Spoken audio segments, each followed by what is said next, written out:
Hi friends, welcome back to our channel NCERT in Telugu. ఈరోజు మనం 8th class సైన్స్లోని 17th chapter stars and the solar system గురించి తెలుసుకుందాము. ఇది ఈ 8th క్లాస్ సిరీస్లోని లాస్ట్ చాప్టర్. ఎందుకనంటే 8th క్లాస్ సైన్స్లో మొత్తం 18 చాప్టర్స్ ఉన్నాయి.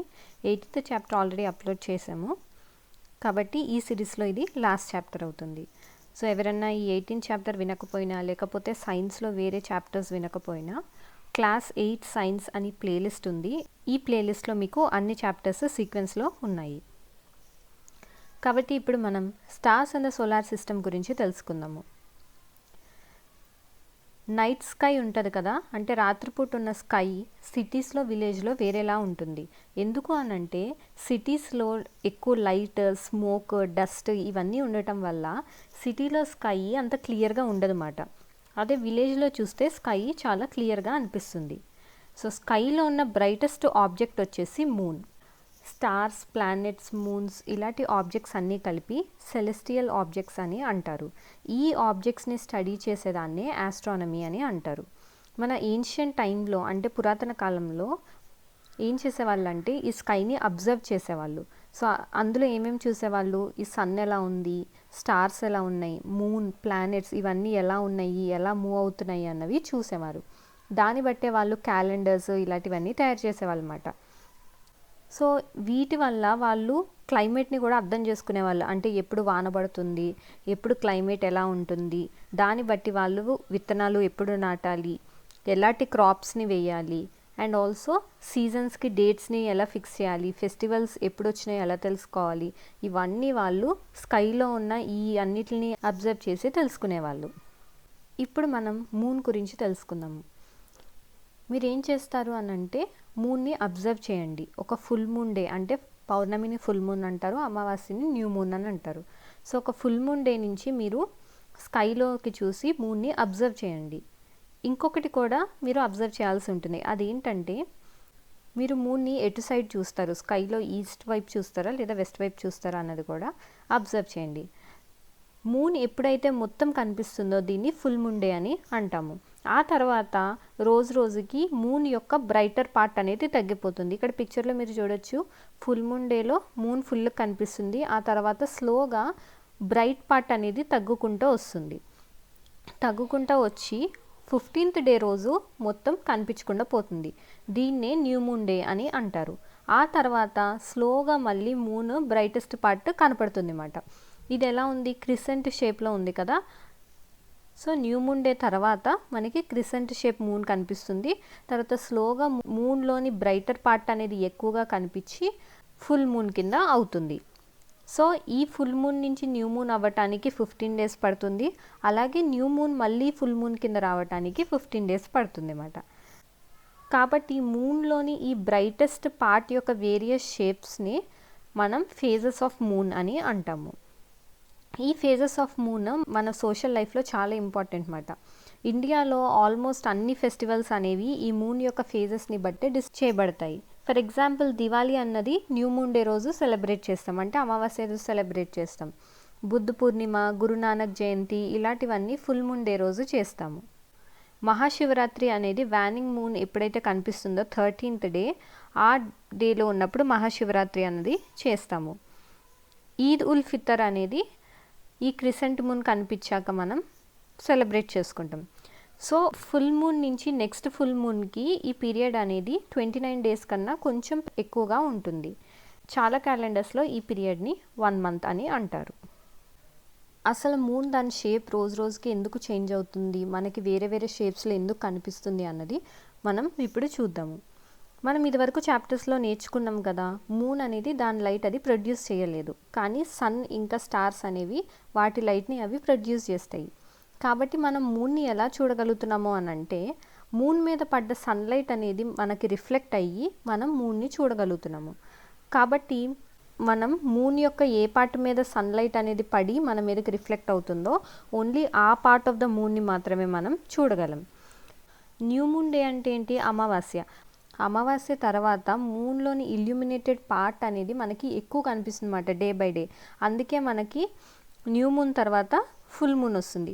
ఫుల్ మూన్ తర్వాత ఏమవుతుంది అంటే పౌర్ణమి తర్వాత ఏమవుతుంది, ఆ మూన్ యొక్క ఇల్యూమినేటెడ్ పార్ట్ అనేది స్లోగా తగ్గిపోతూ ఉంటుంది. అందుకే మనకి మూన్ యొక్క సైజ్ అనేది డిఫరెంట్గా కనిపిస్తుంది. The moon completes 1 rotation on it's axis as it completes 1 revolution around the earth. Earth అనేది సన్ చుట్టూరు తిరుగుతూనే దాని చుట్టూరు అది తిరుగుతుంది అని మనకి తెలుసు కదా. అలాగే మూన్ కూడా ఎర్త్ చుట్టూరు తిరుగుతా దాని చుట్టూరు అది తిరుగుతుంది. సో ఈ మూన్ అనేది ఎర్త్ చుట్టూరు ఒక రెవల్యూషన్ని కంప్లీట్ చేసే టైంలోనే అది దాని చుట్టూరు అది రొటేషన్ని కూడా కంప్లీట్ చేస్తుంది. ఇప్పుడు మనం మూన్ యొక్క సర్ఫేస్ గురించి తెలుసుకుందాము. మన ఆస్ట్రోనాట్స్ ఎప్పుడైతే మూన్ మీద ల్యాండ్ అయ్యారో అప్పుడు వాళ్ళు మూన్ సర్ఫేస్ చాలా డస్టీగా ఉందని, దాని మీద చాలా క్రాటర్స్ ఉన్నాయని, ఇంకా పెద్ద పెద్ద మౌంటైన్స్ ఏవైతే హైగా ఉండి స్టీప్గా ఉన్నావో అలాంటి మౌంటైన్స్ కూడా ఉన్నాయని వాళ్ళు చూశారు. ఈ మూన్ మీద ఉన్న కొన్ని మౌంటైన్స్ ఎర్త్ మీద ఉన్న మౌంటైన్స్ కన్నా చాలా హైయెస్ట్గా ఉన్నాయంట. మూన్ మీద అట్మాస్ఫియర్ లేదు, అలాగే వాటర్ కూడా లేదు. కాబట్టి మూన్ మీద లైఫ్ ఉంటుందా అని మీకు డౌట్ రావచ్చు. లైఫ్ ఉండాలి అని అంటే వాటర్ అనేది చాలా ఇంపార్టెంట్. కానీ మూన్ మీద వాటర్ లేదు, అలాగే అట్మాస్ఫియర్ కూడా లేదు. కాబట్టి లైఫ్ అనేది మూన్ మీద ఎగ్జిస్ట్ అవ్వటం impossible. July 21, 1969 American astronaut Neel Armstrong అనే అతను మూన్ మీద ఫస్ట్ టైం ల్యాండ్ అయ్యాడు. ఈయన తర్వాత ఎడ్విన్ ఆల్డ్రిన్ అనే అతను మూన్ మీద ల్యాండ్ అయ్యాడు అన్నమాట. ఇప్పుడు మీకు ఒక డౌట్ రావచ్చు, మనం మూన్ మీద ఎలాంటి సౌండ్ అన్నా వినగలమా అని డౌట్ రావచ్చు. సో మనం చాప్టర్ 13లో ఏం నేర్చుకున్నాము? సౌండ్ అనేది వాక్యూమ్లో ట్రావెల్ అవ్వలేదు. సౌండ్ ట్రావెల్ అవ్వాలంటే ఖచ్చితంగా దానికి ఒక మీడియం కావాలి అని నేర్చుకున్నాం కదా. మూన్ మీద అట్మాస్ఫియర్ లేదు, సో సౌండ్ అనేది ట్రావెల్ అవ్వలేదు. కాబట్టి మూన్ మీద సౌండ్ అనేది మనం వినలేము. ఇప్పుడు మనం స్టార్స్ గురించి తెలుసుకుందాము. స్కైలో చాలా లార్జ్ నెంబర్ ఆఫ్ స్టార్స్ అనేవి ఉంటాయి. మీరు ఒక డార్క్ నైట్ సిటీకి దూరంగా ఉన్న ప్లేస్లో స్కైని చూసారంటే, ఎక్కడైతే స్కై క్లియర్గా ఉందో అప్పుడు మీరు చాలా స్టార్స్ని చూడగలుగుతారు. సో ఈ స్టార్స్ అన్నీ ఈక్వల్లీ బ్రైట్గా ఉన్నాయా అంటే సేమ్ బ్రైట్నెస్ని ఇస్తున్నాయా, లేకపోతే అవి సేమ్ కలర్లో ఉన్నాయా అన్నది మీరు చూడండి. ఇన్ఫ్యాక్ట్ స్టార్ అనేది సన్ లాగే దాని లైట్ అది ఎమిట్ చేస్తుంది. సన్ కూడా ఒక స్టారే మాట. కానీ అది ఎందుకు పెద్దగా కనిపిస్తుంది వేరే స్టార్స్తో పోలిస్తే అన్నది మనం ఇప్పుడు చూద్దాము. ఒక ఫుట్బాల్ తీసుకోండి. ఫస్ట్ దాన్ని మీకు దగ్గరగా ప్లేస్ చేయండి. ఆ తర్వాత ఒక 100 మీటర్స్ దూరంలో ఆ ఫుట్బాల్ని పెట్టండి. సో మీ దగ్గర ఉన్న ఫుట్బాల్ అనేది సన్ మాట, కాబట్టి అది మనకి పెద్దగా కనిపిస్తుంది. దూరంగా ఉన్న ఫుట్బాల్ అనేవి స్టార్స్, అవి చాలా దూరంగా ఉన్నాయి కాబట్టి మనకి అవి చిన్న చిన్న పాయింట్స్ కింద కనిపిస్తున్నాయి. కాబట్టి దానికి ఎక్స్ప్లెనేషన్ ఇక్కడ ఇచ్చారు చూడండి friends. The sun is nearly 150 million kilometres away from the earth. So ఇది మనకి 150 మిలియన్ కిలోమీటర్స్ దూరంలో ఉంది కాబట్టి మనకి ఇది పెద్దగా కనిపిస్తుంది. నెక్స్ట్ నియరెస్ట్ స్టార్ వచ్చేసి ప్రాక్సిమా సెంటరీ. సో దీని డిస్టెన్స్ ఇక్కడ ఇచ్చాడు చూడండి ఫ్రెండ్స్. దీన్ని అసలు మనం చదవగలమా, అంత ఎక్కువగా ఉంది కదా. కొన్ని స్టార్స్ ఈ డిస్టెన్స్ కన్నా ఇంకా దూరంగా ఉంటాయి. కాబట్టి ఈ లార్జ్ డిస్టెన్స్ని ఇలా ఎక్స్ప్రెస్ చేయడం కష్టం కాబట్టి వీటిని లైట్ ఇయర్ కింద ఎక్స్ప్రెస్ చేస్తారన్నమాట. సో లైట్ ఇయర్ అంటే ఏంటి? Distance travelled by light in 1 year. ఒక లైట్ ఎంత ఫాస్ట్గా ట్రావెల్ అవుతుందో మనకు తెలుసు కదా. అలాంటిది ఈ లైట్ అనేది 1 ఇయర్లో ట్రావెల్ అయిన డిస్టెన్స్ని బట్టి మనకి స్టార్స్ ఎంత డిస్టెన్స్లో ఉన్నాయో ఎక్స్ప్రెస్ చేస్తున్నారు. So speed of the light చాలా ఫాస్ట్గా ఉంటుంది అన్నాను కదా, అది ఎంత చూడండి, 3 lakhs kilometers per second. అది ఒక సెకండ్లో 3 lakhs kilometers వెళ్తే ఒక ఇయర్లో ఎంత డిస్టెన్స్ ట్రావెల్ అవుతుంది ఒకసారి మీరే ఆలోచించండి.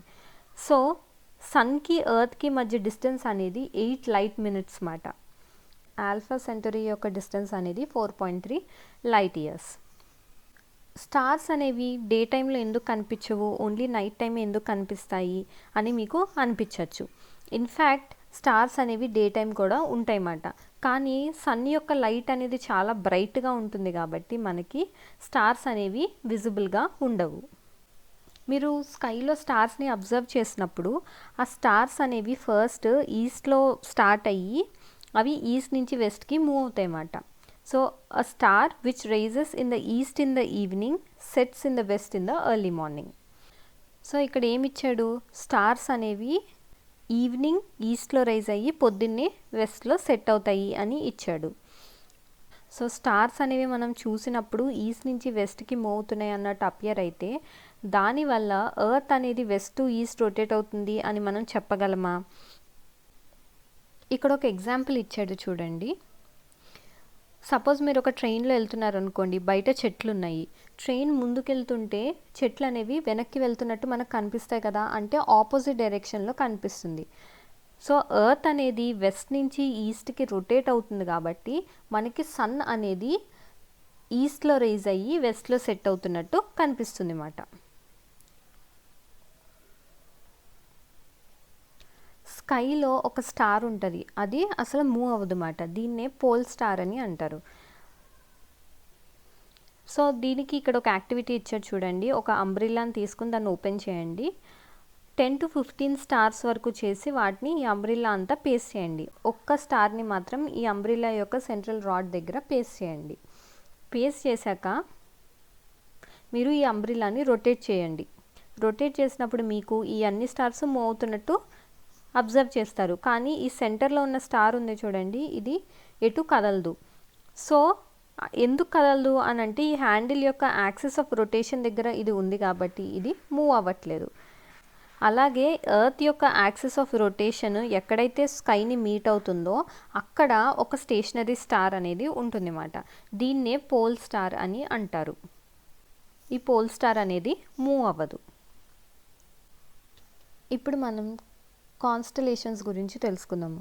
కాన్స్టలేషన్స్ అంటే గ్రూప్ ఆఫ్ స్టార్స్ ఏవైతే ఒక రికగ్నైజబుల్ షేప్ని ఫామ్ చేస్తాయో దాన్నే కాన్స్టలేషన్ అని అంటారు.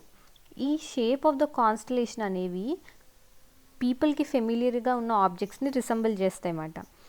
సో మోస్ట్ ఫేమస్ కాన్స్టలేషన్ వచ్చేసి ఉర్సా మేజర్. ఇది సమ్మర్లో ఎర్లీ పార్ట్ ఆఫ్ ద నైట్లో మనం స్కైలో చూడొచ్చు. దీన్ని బిగ్ డిప్పర్ అని కానీ లేకపోతే గ్రేట్ బేర్ ఆర్ సప్తార్షి అని కూడా అంటారు. సో ఇందులో మీరు చూడొచ్చు ఇక్కడ ఎన్ని ప్రామినెంట్ స్టార్స్ ఉన్నాయి. 1 2 3 4 5 6 7 ప్రామినెంట్ స్టార్స్ ఉన్నాయన్నమాట. ఇది ఒక క్వశ్చన్ మార్క్ షేప్లో ఉంటుంది. 3 స్టార్స్ అనేవి దీని హ్యాండిల్ని ఫామ్ చేస్తాయి అండ్ 4 స్టార్స్ అనేవి దీని బోలో ఉంటాయి. దీన్ని డిప్పర్ అని కూడా ఎందుకు అంటారు అని అంటే, సో దీని షేప్ చూడండి ఎలా ఉంది, డిప్పర్లా ఉంది. దీన్ని ఏన్షియంట్ టైమ్స్లో పీపుల్ వాటర్ని తాగటానికి యూస్ చేసేవాళ్ళు. అలాగే దీన్ని సప్తార్షి అని కూడా ఎందుకు అంటామో అని అంటే ఈ 7 స్టార్స్ అనేవి 7 ఇండియన్ సేజెస్ని రిప్రజెంట్ చేస్తాయి అన్నమాట. అందుకే దీన్ని సప్తార్షి అని కూడా అంటాము. కాన్స్టలేషన్ షేప్ అనేది సేమ్గా ఉంటుంది అన్నమాట. కానీ కాన్స్టలేషన్స్ కూడా స్కైలో ఈస్ట్ నుంచి వెస్ట్కి మూవ్ అవుతున్నట్టు మనకి కనిపిస్తాయి. ఇప్పుడు మనం పోల్ స్టార్ అనేది ఒక స్టేషనరీ స్టార్ అనుకున్నాం కదా. ఈ పోల్ స్టార్ని మనం ఈ ఉర్సా మేజర్ కాన్స్టలేషన్తో ఫైండ్ చేయొచ్చు అన్నమాట. ఎట్లా అనంటే దీని బోలో 4 స్టార్స్ ఉంటాయని నేర్చుకున్నాం కదా. ఈ కార్నర్కున్న 2 స్టార్స్ నుంచి ఒక స్ట్రెయిట్ లైన్ ఇట్లా నార్త్కి ఇమాజిన్ చేసుకోవాలి. సో ఈ లైన్ ఎంత దూరం వెళ్ళాలి అని అంటే ఈ 2 స్టార్స్ మధ్య డిస్టెన్స్ ఉంది కదా, దీనికి 5 times డిస్టెన్స్ మనం ఈ ఇమాజినరీ లైన్ని ఎక్స్టెండ్ చేస్తే అక్కడ ఒక స్టార్ అనేది కనిపిస్తుంది. ఇది అంత బ్రైట్గా ఉండదన్నమాట. దీన్నే పోల్ స్టార్ అని అంటారు. ఇక్కడ నేను ఒకటి చెప్పా కదా, కాన్స్టలేషన్స్ అనేవి ఈస్ట్ నుంచి వెస్ట్కి మూవ్ అవుతాయని. సో మీరు ఏం చేస్తారనంటే స్కైలో ఒక 3-4 times ఈ ఉర్సా మేజర్ని అబ్జర్వ్ చేయండి. 3-4 hours గ్యాప్ తీసుకుని మధ్య మధ్యలో చూస్తూ ఉండండి. చూసినప్పుడు మీరు ఈ ఉర్సా మేజర్ అనేది ఈస్ట్ నుంచి వెస్ట్కి మూవ్ అవుతున్నట్టు చూస్తారు. ఇది ఎటు నుంచి ఎటు మూవ్ అవైనా మనం ఈ కార్నర్లో ఉన్న 2 స్టార్స్ నుంచి ఒక లైన్ని ఇమాజినరీ లైన్ని గీస్తే మనం పోల్ స్టార్ని ట్రేస్ చేయగలుగుతాం అన్నమాట. ఇన్ఫ్యాక్ట్ ఉర్సా మేజరే కాదు, అన్ని స్టార్స్ అనేవి పోల్ స్టార్ చుట్టూరు తిరుగుతున్నట్టు మనకి కనిపిస్తాయి. ఇప్పుడు మనం ఓరియాన్ గురించి తెలుసుకుందాము. ఉర్సా మేజర్ అనేది సమ్మర్స్లో ఎర్లీ నైట్స్లో చూడాలని చెప్పాను కదా. ఈ ఓరియాన్ అనేది వింటర్స్లో లేట్ ఈవినింగ్స్లో మనకి కనిపిస్తుంది అన్నమాట. ఇందులో 7 or 8 బ్రైట్ స్టార్స్ అనేవి ఉంటాయి. ఓరియాన్ని హంటర్ అని కూడా అంటారు. సో ఈ మిడిల్ 3 ఉన్న స్టార్స్ హంటర్ యొక్క బెల్ట్ని రిప్రజెంట్ చేస్తాయి. మిగిలిన స్టార్స్ అనేవి క్వాడ్రిలేటరల్ షేప్లో అరేంజ్ చేయబడతాయి. నెక్స్ట్ వచ్చేసి సిరియస్ అనేది ఒక స్టార్ మాట. ఇది స్కైలో ఉన్న బ్రైటెస్ట్ స్టార్. ఈ సిరియస్ అనేది ఓరియాన్కి క్లోజ్గా ఉంటుంది. ఇందాక మనం ఉర్సా మేజర్ని బట్టి పోల్ స్టార్ని ట్రేస్ చేసాం కదా, అలాగే ఈ ఓరియాన్ యొక్క సెంటర్లో 3 స్టార్స్ ఉంటాయి కదా, వీటి నుంచి ఒక ఇమాజినరీ లైన్ అనేది టువర్డ్స్ ఈస్ట్ మనం ఇమాజిన్ చేసుకుంటే అక్కడ ఒక బ్రైట్ స్టార్ ఉంటుంది, అదే సిరియస్ అన్నమాట.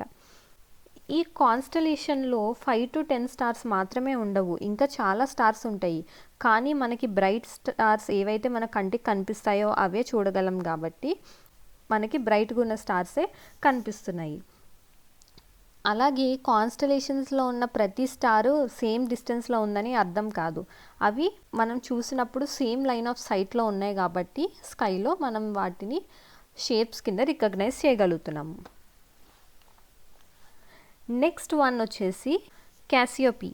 ఇది ఒక ప్రామినెంట్ కాన్స్టలేషన్ మాట. ఇది స్కై యొక్క నార్త్లో ఉంటుంది. వింటర్లో ఎర్లీ పార్ట్ ఆఫ్ ద నైట్లో మనం దీన్ని చూడగలుగుతాము. ఇది డబ్ల్యూ కానీ ఎం షేప్లో కానీ ఉంటుంది. ఇక్కడ చూస్తున్నారు కదా, డబ్ల్యూ ఆర్ ఎం షేప్లో ఉంటుంది. ఇప్పుడు మనం సోలార్ సిస్టమ్ గురించి తెలుసుకుందాము. ఈ సోలార్ సిస్టంలో ఏమేమి ఉంటాయి? Planets, comets, asteroids and meteors. సన్కి ఈ ఆబ్జెక్ట్స్కి మధ్య ఉన్న గ్రావిటేషనల్ ఫోర్స్ వల్ల అవి సన్ చుట్టూరు రివాల్వ్ అవుతూ ఉంటాయి అన్నమాట. ఎర్త్ అనేది కూడా సన్ చుట్టూరు తిరుగుతుందని మనకు తెలుసు కదా. ఎర్త్ కూడా సోలార్ సిస్టమ్ యొక్క మెంబరే, అది ఒక ప్లానెట్. ఎర్తే కాకుండా మనకి ఇంకా 7 అదర్ ప్లానెట్స్ ఉన్నాయి. అవేంటి అని అంటే Mercury, Venus, Earth, Mars, Jupiter, Saturn, Uranus, Neptune. So ఈ పిక్చర్లో ఇక్కడ చూపించారు చూడండి, ఇవన్నీ ప్లానెట్స్. కానీ మనం చదివినప్పుడు 9 ప్లానెట్స్ ఉన్నాయని నేర్చుకున్నాం కదా, ఇప్పుడు ఏంటి 8 ప్లానెట్స్ అని చెప్తున్నారు అని మీకు డౌట్ రావచ్చు. 2006 వరకు 9 ప్లానెట్స్ ఉన్నాయి సోలార్ సిస్టంలో. ప్లూటో అనేది మన సన్ నుంచి ఉన్న ఫార్దెస్ట్ ప్లానెట్ మాట. కానీ 2006లో ఇంటర్నేషనల్ ఆస్ట్రోనామికల్ యూనియన్ వాళ్ళు ప్లానెట్కి ఒక కొత్త డెఫినేషన్ని అడాప్ట్ చేశారు. అంటే ఒక కొత్త డెఫినేషన్ని ఫ్రేమ్ చేశారు. సో ప్లూటో అనేది డెఫినేషన్లో ఫిట్ అవ్వదు కాబట్టి దాన్ని ప్లానెట్ కింద కన్సిడర్ చేయట్లేదు అన్నమాట. సన్ అనేది మనకి దగ్గరలో ఉన్న నియరెస్ట్ స్టార్. అది huge amount of light and హీట్ని ఎమిట్ చేస్తూ ఉంటుంది. మనం ఎర్త్ మీద యూజ్ చేసుకునే ఆల్మోస్ట్ ఆల్ ఎనర్జీకి సోర్స్ వచ్చేసి సన్. ఇన్ఫ్యాక్ట్ సన్ అనేది హీట్ ఇంకా లైట్ అనేది ఎర్త్కే కాకుండా వేరే ప్లానెట్స్కి కూడా ఇస్తుంది అన్నమాట. ప్లానెట్స్ అనేవి స్టార్స్ లాగా కనిపిస్తుంటాయి కానీ వాటికి లైట్ అనేది ఉండదు. సో ఏదైతే సన్లైట్ వచ్చి వాటి మీద పడుతుందో దాన్ని ఆ ప్లానెట్స్ అనేవి రిఫ్లెక్ట్ చేస్తాయి. సో ప్లానెట్స్ని స్టార్స్ని ఎలా డిఫరెన్షియేట్ చేయటం అంటే, స్టార్స్ అనేవి ట్వింకిల్ అవుతాయి, అంటే మెరుస్తాయి కదా, కానీ ప్లానెట్స్ అనేవి అలాంటివి ఏమీ చూపించవు. అలాగే ప్లానెట్స్ అనేవి వాటి పొజిషన్స్ని చేంజ్ చేసుకుంటూ ఉంటాయి అన్నమాట. ఒక ప్లానెట్కి ఒక డిఫైన్డ్ పార్ట్ ఉంటుంది, అందులోనే అది సన్ చుట్టూరు రివాల్వ్ అవుతుందన్నమాట.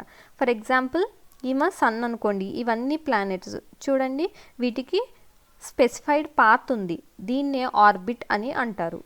సో ఈ ప్లానెట్ అనేది సన్ చుట్టూరు ఒక రెవల్యూషన్ కంప్లీట్ చేసే టైంని పీరియడ్ ఆఫ్ రెవల్యూషన్ అని అంటారు.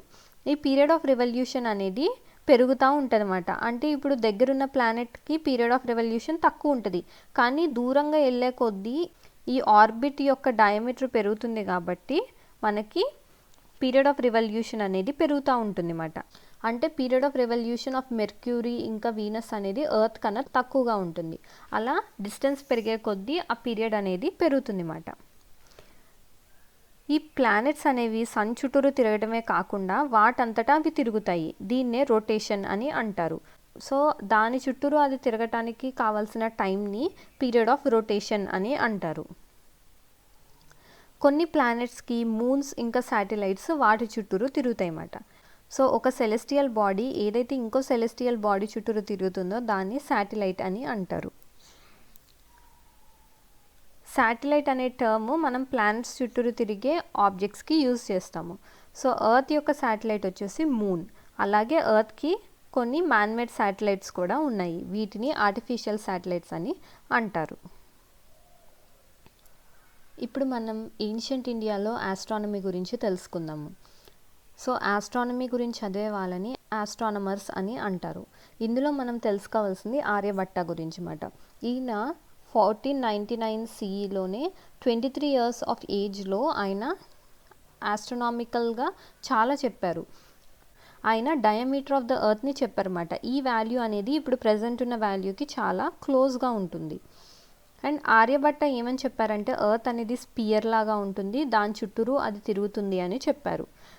దాని చుట్టూరు అది తిరగడానికి తీసుకునే time 23 hours 15 minutes and 4.1 seconds అని చెప్పారు. ఇది కూడా ప్రజెంట్ ఉన్న వాల్యూకి చాలా క్లోజ్గా ఉంటుంది అన్నమాట. ఈయన మూన్ ఇంకా ప్లానెట్స్ అనేవి సన్ నుంచి వచ్చే రిఫ్లెక్టెడ్ లైట్ వల్ల షైన్ అవుతాయి అని చెప్పారు. అండ్ ఇతను సోలార్ ఇంకా లూనార్ ఎక్లిప్స్ గురించి కూడా చెప్పారు. అంటే సూర్యగ్రహణం చంద్రగ్రహణం గురించి కూడా ఎక్స్ప్లెయిన్ చేశారు. ఫర్ ఎగ్జాంపుల్ ఎర్త్ యొక్క షాడో ఎప్పుడైతే మూన్ మీద పడుతుందో దీన్ని లూనార్ ఎక్లిప్స్ అని అంటారు. అలాగే మూన్ యొక్క షాడో ఎర్త్ మీద పడినప్పుడు సోలార్ ఎక్లిప్స్ అని అంటారు. ఆర్యభట్ట ఎర్త్కి మూన్కి మధ్య ఉన్న డిస్టెన్స్ని కూడా అప్పట్లోనే మెన్షన్ చేశారన్నమాట. ఇప్పుడు మనం ఈచ్ ప్లానెట్ గురించి తెలుసుకుందాము. ఫస్ట్ వచ్చేసి మెర్క్యూరీని బుధ్ అని కూడా అంటారు. మెర్క్యూరీ అనేది ఎర్త్కి దగ్గరగా ఉన్న ప్లానెట్ మాట. అలాగే ఇది స్మాలెస్ట్ ప్లానెట్. ఇది ఎర్త్కి చాలా దగ్గరగా ఉంటుంది కాబట్టి దాన్ని చూడటం కష్టం. ఎందుకనంటే సన్ యొక్క లైటింగ్ ఉంటుంది కదా, బ్రైట్ లైటింగ్ ఇంకా గ్లేర్ ఉంటుంది కదా, దానివల్ల మనం దీన్ని క్లియర్గా అప్రిషియేట్ చేయలేమన్నమాట. కానీ సన్ రైజ్కి ముందు కానీ లేకపోతే సన్సెట్ అయ్యాక కానీ మనం దీన్ని చూడగలుగుతాము. మెర్క్యూరీకి ఎటువంటి శాటిలైట్స్ లేవు. నెక్స్ట్ వచ్చేసి వీనస్నే శుక్ర అని అంటారు. ఇది ఎర్త్కి దగ్గరగా ఉన్న ప్లానెట్ మాట. అండ్ ఇది స్కైలో ఉన్న బ్రైటెస్ట్ ప్లానెట్. కొన్నిసార్లు వీనస్ అనేది సన్ రైజ్కి ముందు స్కైలో ఈస్ట్ సైడ్ కనిపిస్తుంది అండ్ సన్సెట్ అయ్యాక వెస్ట్ సైడ్ కనిపిస్తుంది మాట. కాబట్టి దీన్ని మార్నింగ్ ఆర్ ఈవినింగ్ స్టార్ అని అంటారు. ఇది స్టార్ కాకపోయినా ఇది మనకి సన్ రైజ్కి ముందు ఈస్ట్ సైడ్, సన్సెట్కి తర్వాత వెస్ట్ సైడ్ కనిపిస్తుంది కాబట్టి దీన్ని మార్నింగ్ ఆర్ ఈవినింగ్ స్టార్ అని అంటారు. వీనస్కి మూన్ లేదు, శాటిలైట్స్ లేవు మాట. ఎర్త్ అనేది దాని చుట్టూరు వెస్ట్ టు ఈస్ట్ తిరుగుతుంది అని మనం ఇందాకే నేర్చుకున్నాం కదా. కానీ వీనస్ అనేది ఈస్ట్ టు వెస్ట్గా తిరుగుతుంది అన్నమాట. అంటే రొటేషన్ అనేది ఈస్ట్ నుంచి వెస్ట్కి ఉంటుంది. మీరు ఎప్పుడైనా స్కైలో టెలిస్కోప్తో అబ్జర్వ్ చేయగలిగితే వీనస్ అనేది కూడా ఫేజెస్ ఆఫ్ మూన్స్ లాగా మనకి కనిపిస్తుంది అన్నమాట. నెక్స్ట్ వచ్చేసి ఎర్త్ని పృథ్వీ అని అంటారు. సో మనకున్న సోలార్ సిస్టంలో ఉన్న అన్ని ప్లానెట్స్లో లైఫ్ అనేది ఎర్త్ మీద మాత్రమే ఉంది. స్పెషల్ ఎన్విరాన్మెంటల్ కండిషన్స్ అనేవి ఎర్త్ మీద ఉన్నాయన్నమాట. దానివల్లే లైఫ్ అనేది కంటిన్యూ అవుతుంది. ఇవేంటి అని అంటే right distance from the sun so that it has right temperature range. సన్కి మరీ దగ్గరగా ఉంటే టెంపరేచర్ ఎక్కువ ఉంటుంది కదా. సో ఇది రైట్ డిస్టెన్స్లో ఉంది. ఇంకా ఎర్త్ మీద వాటర్ ఉన్నాయి, అలాగే సూటబుల్ అట్మాస్ఫియర్ ఉంది, అండ్ ఆల్సో హార్మ్ఫుల్ రేస్ నుంచి కాపాడే ఓజోన్ లేయర్ కూడా ఉంది మాట. కాబట్టి మనం మన ఎన్విరాన్మెంట్ని ప్రొటెక్ట్ చేసుకోలేకపోతే ఎర్త్ మీద లైఫ్ అనేది డిస్టర్బ్ అవుతుంది. మనం స్పేస్ నుంచి చూస్తే ఎర్త్ అనేది బ్లూ గ్రీన్ కలర్లో ఉంటుంది. ఎందుకనంటే ఎర్త్లో వాటర్ ఇంకా ల్యాండ్ మాసెస్ ఉన్నాయి కాబట్టి వాటి మీద లైట్ పడ్డప్పుడు ఆ రిఫ్లెక్షన్ వల్ల మనకి బ్లూ గ్రీన్ కలర్లో కనిపిస్తుంది అన్నమాట. ఎర్త్ యొక్క యాక్సిస్ ఆఫ్ రొటేషన్ అనేది దాని ప్లేన్ ఆఫ్ ఆర్బిట్కి పర్పెండిక్యులర్గా ఉండదు. సో ఇది కొంచెం టిల్ట్లో ఉంటుంది అన్నమాట. ఇది రొటేట్ అయినప్పుడు కొంచెం టిల్ట్లో రొటేట్ అవుతుంది. సో ఈ టిల్ట్ వల్లే మనకి సీజన్స్ అనేవి చేంజ్ అవుతాయి. ఎర్త్కి ఒక మూన్ అనేది ఉంది, అలాగే కొన్ని ఆర్టిఫిషియల్ శాటిలైట్స్ కూడా ఉన్నాయి. నెక్స్ట్ వన్ మార్స్ని మంగళ్ అని కూడా అంటారు. ఇది ఎర్త్ తర్వాత ఉండే ప్లానెట్. మార్స్ అనేది స్లైట్గా రెడ్డిష్ కలర్లో ఉంటుంది కాబట్టి దీన్ని రెడ్ ప్లానెట్ అని అంటారు. మార్స్కి 2 న్యాచురల్ శాటిలైట్స్ అనేవి ఉన్నాయి. ISRO India's first Mars mission మాంగళ్యాన్ని నవంబర్ 5th 2013 లాంచ్ చేసింది. ఇది సక్సెస్ఫుల్గా ఎర్త్ ఆర్బిట్లో సెప్టెంబర్ 24th 2014 నాడు ప్లేస్ చేయబడింది. సో ఇండియా అనేది ఇలాంటి అటెంప్ట్ చేయటంలో ఫస్ట్ కంట్రీ అయ్యింది. నెక్స్ట్ ప్లానెట్ వచ్చేసి జూపిటర్. జూపిటర్ని బృహస్పతి అని అంటారు. ఇది సోలార్ సిస్టంలో ఉన్న లార్జెస్ట్ ప్లానెట్ మాట. ఇది ఎంత పెద్దగా ఉంటుందంటే మన ఎర్త్ ఉంటుంది కదా, అలాంటి 1300 ఎర్త్స్ అనేవి దీని లోపల పెట్టగలం. అంత పెద్ద ప్లానెట్ ఇది. ఇది దాని చుట్టూరు చాలా ర్యాపిడ్గా రొటేట్ అవుతుందన్నమాట, అంటే ఫాస్ట్గా రొటేట్ అవుతుంది. జూపిటర్కి చాలా నెంబర్ ఆఫ్ శాటిలైట్స్ ఉన్నాయి. దీని మీద ఫెయింట్ రింగ్స్ ఉంటాయి అన్నమాట. సో ఇలాంటి రింగ్స్ వల్ల మనం జూపిటర్ని ఈజీగా రికగ్నైజ్ చేయగలం. మీరు టెలిస్కోప్తో చూస్తే జూపిటర్ చుట్టూరు ఉన్న 4 లార్జ్ మూన్స్ కూడా చూడగలుగుతారు. నెక్స్ట్ వన్ వచ్చేసి సాటర్న్ని శని అని అంటారు. సో జూపిటర్ తర్వాత ఉంటుంది. ఇది ఎల్లోయిష్ కలర్లో ఉంటుంది. దీని యూనిక్నెస్ ఏంటంటే దీని మీద కొన్ని రింగ్స్ ఉంటాయి అన్నమాట. కానీ ఈ రింగ్స్ అనేవి మన కంటికి నార్మల్గా కనిపించవు. ఓన్లీ టెలిస్కోప్తో చూసినప్పుడే మనం ఈ రింగ్స్ని చూడగలుగుతాము. సాటర్న్ అనేది చాలా తక్కువ డెన్సిటీ ఉన్న ప్లానెట్ మాట. దీని డెన్సిటీ అనేది వాటర్ కన్నా తక్కువగా ఉంటుంది. నెక్స్ట్ వచ్చేసి యురానస్ అండ్ నెప్ట్యూన్. ఇవి సోలార్ సిస్టంలో ఉన్న అవుటర్ మోస్ట్ ప్లానెట్స్ మాట. వీటిని ఓన్లీ లార్జ్ టెలిస్కోప్స్తోనే చూడగలుగుతాం. వీనస్ లాగే యురానస్ కూడా ఈస్ట్ టు వెస్ట్ రొటేట్ అవుతుంది.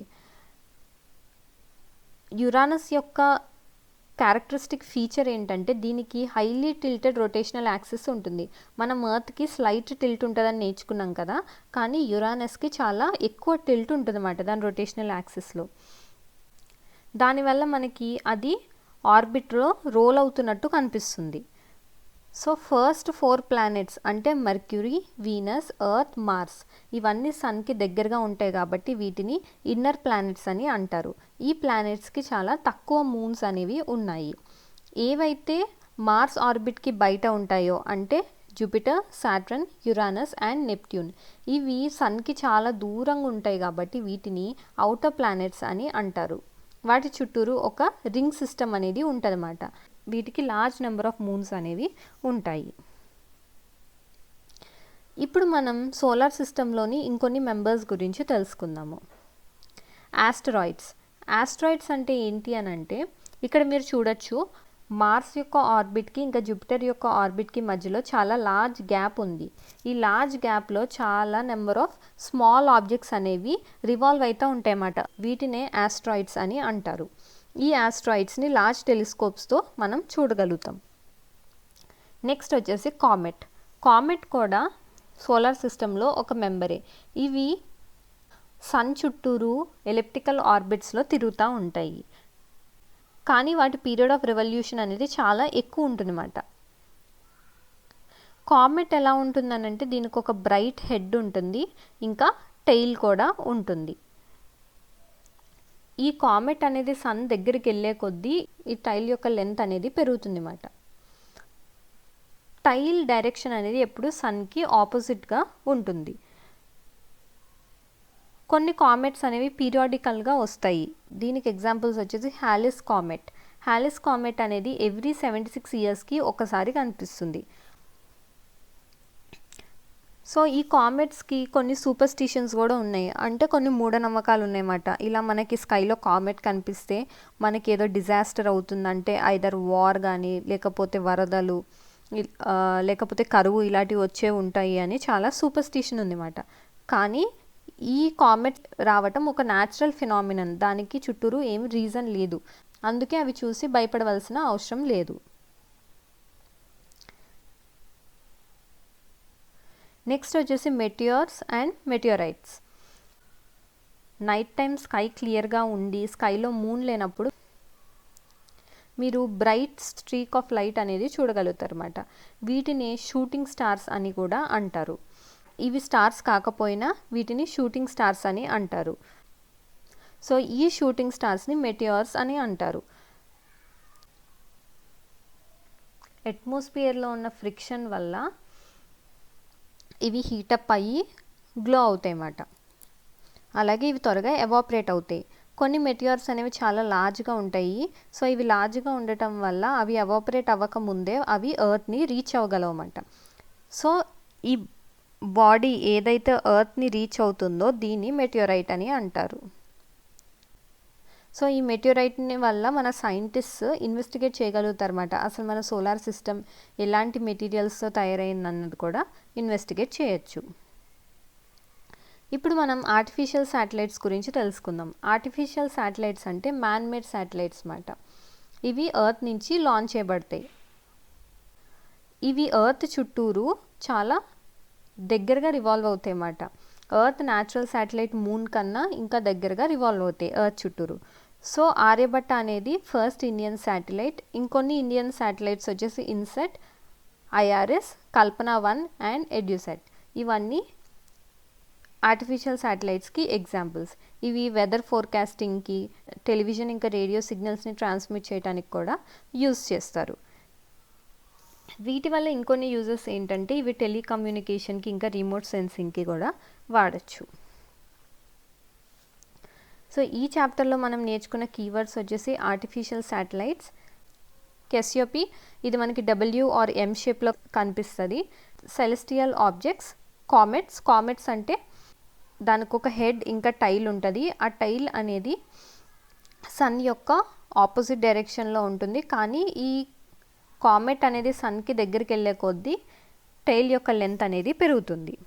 కాన్స్టలేషన్స్ అంటే గ్రూప్ ఆఫ్ స్టార్స్ ఏవైతే ఒక షేప్ని ఫామ్ చేస్తాయో దాన్ని కాన్స్టలేషన్స్ అని అంటారు. లైట్ ఇయర్ అంటే distance travelled by light in 1 year. ఇది మన సోలార్ సిస్టంలో ఉన్న ఆబ్జెక్ట్స్ మధ్య డిస్టెన్స్ని క్యాలిక్యులేట్ చేయడానికి యూజ్ చేస్తారు. Meteorites and meteors. నెక్స్ట్ వచ్చేసి natural satellites, orbit, Orion, phases of moon, planets, pole star, remote sensing, solar system, stars and Ursa Major. Thank you.